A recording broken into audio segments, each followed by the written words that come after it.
Pendant des années, on a dû choisir soit un ordinateur portable fin, léger, facile à transporter, soit une machine puissante, mais souvent lourde et encombrante.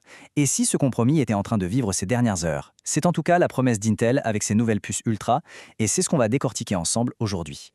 Alors pour bien comprendre de quoi on parle, on va mettre deux processeurs face à face. D'un côté, le tout nouveau, le Challenger, le Core Ultra X7 3580H, et de l'autre, son prédécesseur qui a déjà bien fait ses preuves, le Core Ultra 7 255H. C'est vraiment ce duel qui va nous permettre de saisir l'avancée pour les portables haute performance.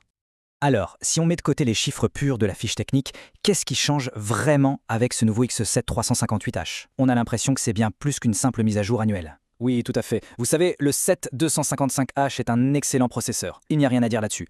Mais son point faible, c'est sa performance sur la durée. Si vous le poussez dans ses retranchements de façon continue, il finit par montrer ses limites, par s'essouffler. Et c'est justement là que le X7 358H arrive et change complètement la donne. Pousser dans ses retranchements, performance sur la durée, c'est un point qui me semble essentiel. Est-ce que vous pouvez nous expliquer un peu plus ce défi qui est finalement le grand ennemi de la performance sur les ordinateurs ultra fins? Bien sûr. Le mot-clé à retenir ici, c'est throttling thermique. Pour faire simple, c'est un mécanisme de protection. Quand le processeur travaille beaucoup et commence à trop chauffer, il va de lui-même réduire sa vitesse pour se refroidir. C'est pour ça qu'un ordinateur portable peut être ultra rapide au début d'une tâche, puis ralentir de manière assez frustrante après quelques minutes. Et c'est exactement ce qu'on observe ici. On voit très bien que l'ancienne puce, le 7255H, est bien plus touchée par ce phénomène. Ses fréquences de fonctionnement s'effondrent assez vite, ce qui provoque une baisse de performance très concrète sur des tâches lourdes, comme un export vidéo par exemple. A l'inverse, le nouveau X7, lui, arrive à tenir la distance. D'accord, je vois. C'est limpide. Du coup, la question qu'on se pose tous, c'est comment ils ont fait? Quelle est l'astuce technique qui permet à ce nouveau X7 358H de si bien gérer ce problème de surchauffe? En réalité, ce n'est pas une seule astuce magique, mais plutôt un ensemble d'améliorations architecturales. Intel a entièrement revu la façon dont les composants sont agencés à l'intérieur pour mieux dissiper la chaleur. Ils ont aussi affiné la gestion de l'énergie. En gros, la puce est devenue beaucoup plus intelligente, elle sait exactement quand elle peut se permettre d'accélérer à fond et quand elle doit lever le pied pour ne pas surchauffer. C'est cet équilibre permanent qui change tout.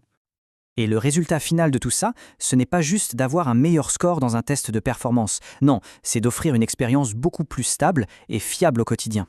La source que nous avons consultée résume ça parfaitement en parlant d'une courbe de performance plus plate, plus régulière et plus prévisible. Et ça, pour un pro, c'est exactement ce qu'il recherche.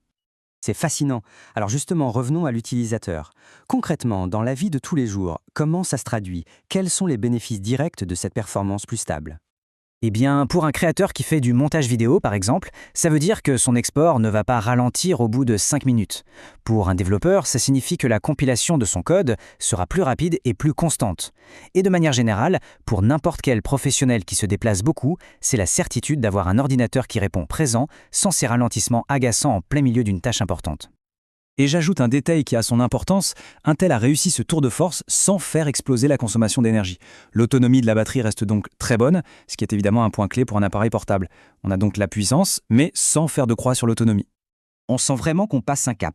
Si on prend un peu de recul, qu'est-ce que cette avancée signifie pour le marché des ordinateurs portables en général? Ça signifie que les fabricants d'ordinateurs ont beaucoup plus de liberté, ils vont pouvoir créer des machines encore plus fines, encore plus légères et même plus silencieuses, mais cette fois sans avoir à sacrifier la puissance brute. On comble vraiment le fossé qui existait entre les machines ultra portables et les véritables stations de travail.